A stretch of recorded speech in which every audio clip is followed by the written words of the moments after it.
You know, I want to give you one simple example. I was traveling in one of the Middle Eastern countries a long time back, and I happened to cross the border. And when I was coming back, I wanted to cross back into the country that I had left from.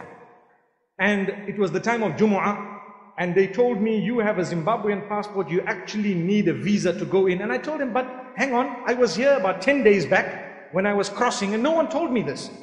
I crossed and there was no visa. He said, no, the law has just changed 2 days ago. Now I have a flight to catch, and I'm making dua to Allah. And I say, Ya Allah, help me. Ya Allah, I'm in need. Here, my entire family, they are not affected because obviously they have a different nationality. But with me, subhanallah, help me, Ya Allah, what am I going to do? I've got a flight to catch, and I need to return home. And so it was the time of Jumu'ah, and the adhan went. And mashallah, there was a masjid in the border post.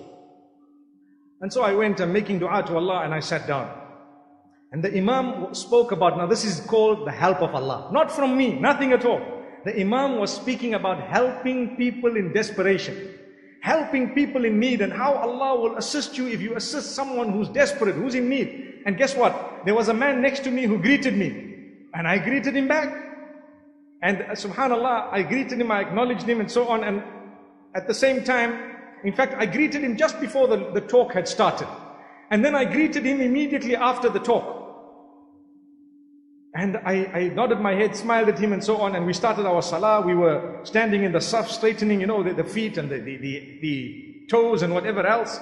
And I started my salah and I ended. And when I finished, I made a dua to Allah subhanahu wa ta'ala, oh Allah, I don't know. It's only you that's going to help.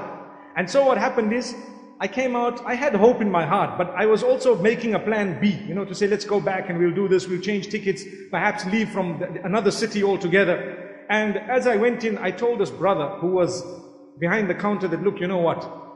Please, I need your help. He says, only my boss can do it for you. So can I see him? He says, yeah, well, you can, maybe. You can enter that door, and if he's there, you're lucky. So I went by the door, there was someone cleaning. Knocked on the door opened. Who was the boss? The man who sat next to me just the time of the khutbah and salah, and he read right next to me. And guess how I started my story? Assalamu alaikum. You know, you can remember the smile, can't you, you know? So I looked at him and I'm saying to myself, let me try and choose the best way of convincing him such that he will not be able to say no if he has a heart. I said, you know, mashallah, I'm in need. I'm desperately in need. And I'm convinced Allah will send the help. And I hope and I pray that help can come through you at least, so that inshallah, you know, I will be able to at least cross here. He looks at me and he thought for a moment, and I'm quite certain that the words of the Imam were ringing in his head. And then he tells me something. He says, you know, you're right. It's only from Allah, not from me. He wrote in my passport, this man has been given oral permission to enter the country. You know, the Arab nations, some of them, they have this. I don't know about now, but I'm talking of quite a while back. So, he wrote it. I went to the front, the man looked at it and smiled. He stamped it and let me cross. As simple as ABC. But my life was coming to an end, basically, if that didn't happen. Not to an end, but what I mean is, you know, it was going to be quite difficult. And then I told myself, I said, you know, this is Allah subhanahu wa ta'ala. Imagine if we didn't greet. Imagine if I just sat. Imagine if he didn't greet. It was his quality. He was a big boss. I didn't even know. But he greeted, and this is what helped.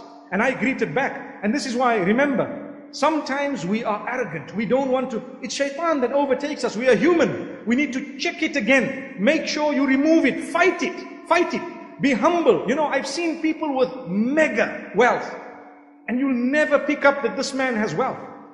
And I've seen people with next to nothing, and they have their first $1,000, and next thing they feel like, subhanallah, I'm Bill Gates. Allahu Akbar.